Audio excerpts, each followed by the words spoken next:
Next up is Nicholas from Matora and Wonderbrand. In his talk, Nicholas is going to showcase how agencies can become just as knowledgeable as data scientists and leverage this newfound understanding to navigate the customer data journey like an expert. It's my pleasure to welcome Nicholas to the stage.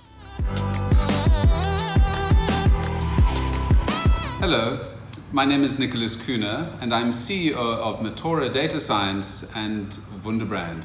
And today I'm going to be taking you through creative data science, how to influence a client's data journey, and how this impacts on you as an advertising agency. So to start with, I want to talk you through a little bit of my AI journey and a little bit about the companies that I've worked with along the way. So I started my life out in trend forecasting, specifically in the youth market. And then that gave me a really good understanding of how to get the pulse of what the youth are thinking and talking about and what products they're consuming.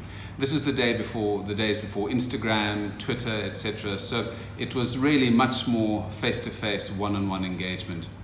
I then moved to my dream job at Interbrand as a senior strategist and started working at Interbrand on brands around Africa in particular. So we rebranded airlines, we rebranded banks, a whole smorgasbord of brands. That was a fabulous time. I then moved on to my next role, which is slightly different, and this involved a lot of flame-grilled peri-peri chickens. So I was international brand manager for Nando's and traveled around some of the most beautiful places in the world, specifically in India, Pakistan, Bangladesh, Sri Lanka, and around Africa. Once that kitchen got a little bit too hot for me, I decided to leave and joined MTV and Comedy Central as head of marketing for Viacom for Africa. And that was very exciting. We launched the first Comedy Central channel in Africa and did wonderful roasts and really supported some great local talent. And there was also the localization of the local MTV platforms such as MTV Base, which was quite exciting. I then went back to my alma mater, Interbrand, as MD for West Africa, and after a while decided I'd been in this business long enough, let me go out on my own, and I then started Wonderbrand. And I had about 8 years of running Wonderbrand across the world. And during this time there was a huge change in how advertising, brand and brand strategy was perceived. And there were the introduction of a whole bunch of new technologies, AI technologies, that took away our bread and butter, which was typically logo development and corporate identity manuals. And I thought, well, this is quite troubling. How can I get onto the other side of this? How can I make sure that my brand strategy work and my design work is still relevant in this AI age? So I rebranded a business in Malaysia and started talking to the chairman of the business and explained my interest in AI. And they said, well, they're looking at starting an AI business. Would I be interested? And I said, yeah, why not? I mean, what could go wrong from advertising to running a data science business? And I like the business so much, I'm now the CEO. And that's kind of my discussion with you today, as I want to look at how we can link creativity and data science. So there are three things I'm going to talk about in this session. One is beating the data science nerds at their own game. Two is what is a creative data scientist and how can you become a creative data scientist? And finally, trying to link it to both the customer and the end user by creating a customer data journey. So let's start with beating the data science nerds at their own games. What we need to understand is that we need to look at advertising in the current world order. How is AI impacting on our business and how can we utilize it to really take advertising to the next step? And to illustrate this point, you'll see these pictures of these very elegant looking pigeons. And for me, it was an example of how a range of very interesting businesses that were quite well structured, had lots of employees, had a good business model, have completely vanished. So just within the carrier pigeon space, you had the folks who had to breed the pigeons, build the cages for the pigeons, train them, and then you had amazing advances such as the spy cameras on these pigeons. And all of these were great and had their role in that specific time. But unfortunately, fortunately, new technologies came on. And the folks who are working in these specific spaces had to move on with new technology or die out. And I won't even talk about those photo booth developers and Polaroid repair people. So how do we stay relevant in this world of AI that is changing things fundamentally? And I think one of the solutions to this is being ahead of the AI narrative. It's no point customer telling us what's happening in technology. It's no point the IT teams being the ones that are now seen as the creative guys in businesses, where they are bringing these new concepts and these world-changing ideas to business. We need to really stake a claim to being ahead of this. And it's not as complicated as you may think. And how we do this is by understanding your client's changing world, and also how the customer's world is changing. Post-war, Europe and the rest of the world had this tremendous energy, new technology, life expectancy was higher, and there was a change in society which meant that we were technologically focused versus being tied to the past.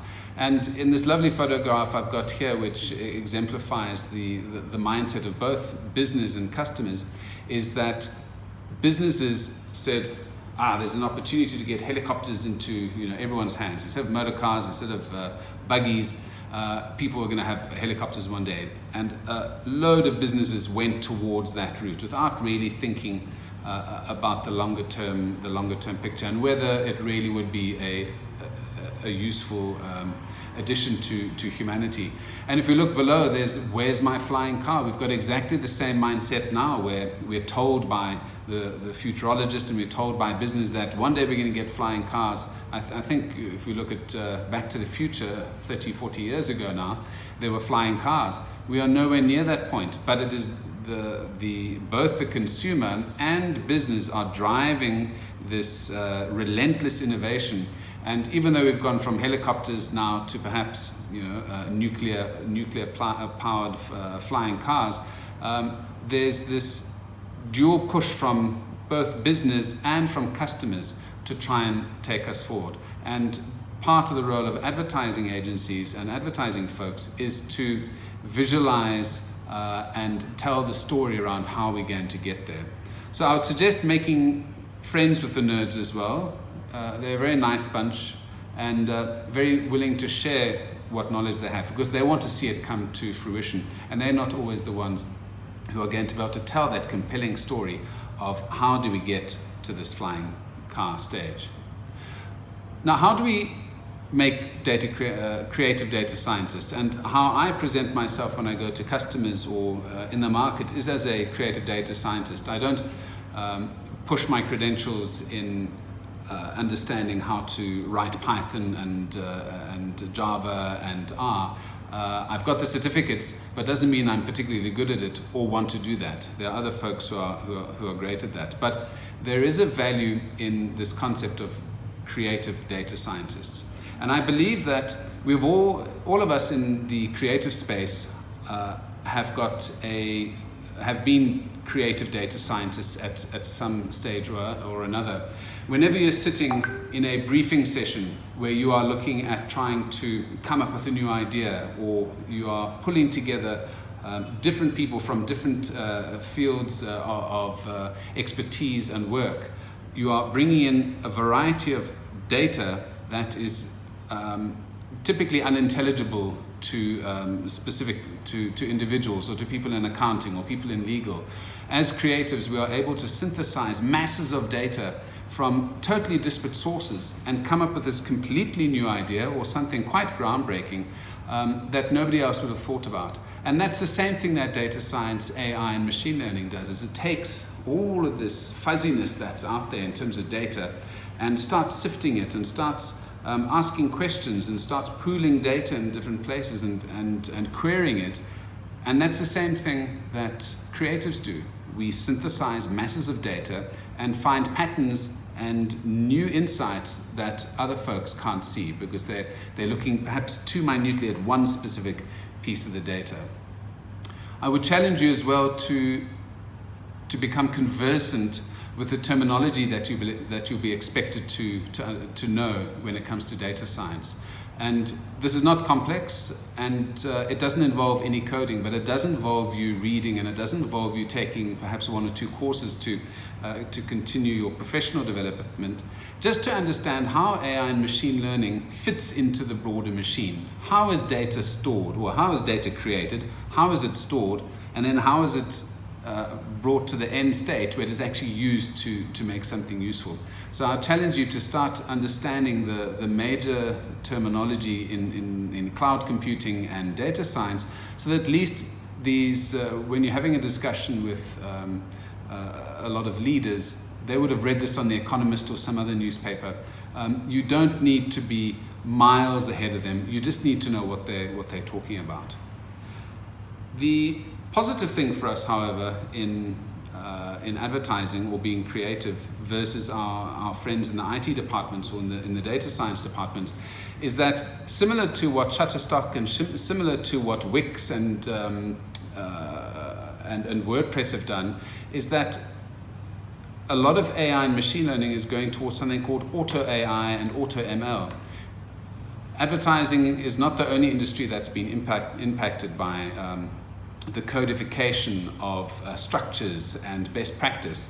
In AI, a majority of the algorithms and machine learning processes have now been used for quite a few years. They've been sharpened.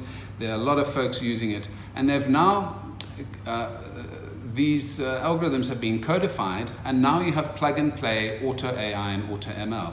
So a lot of these algorithms that would solve complicated problems, which used to take a long time to develop, are now as easy as plug and play. You take your data set, you apply your algorithm, and out the other side comes a result. But similar to Wix and similar to these other plug and play platforms, you need to understand the structure. You need to have an idea or a vision of what it's supposed to look like when you're done. So don't despair if you think that the data scientists are going to make all the money. They're going to and take all the jobs.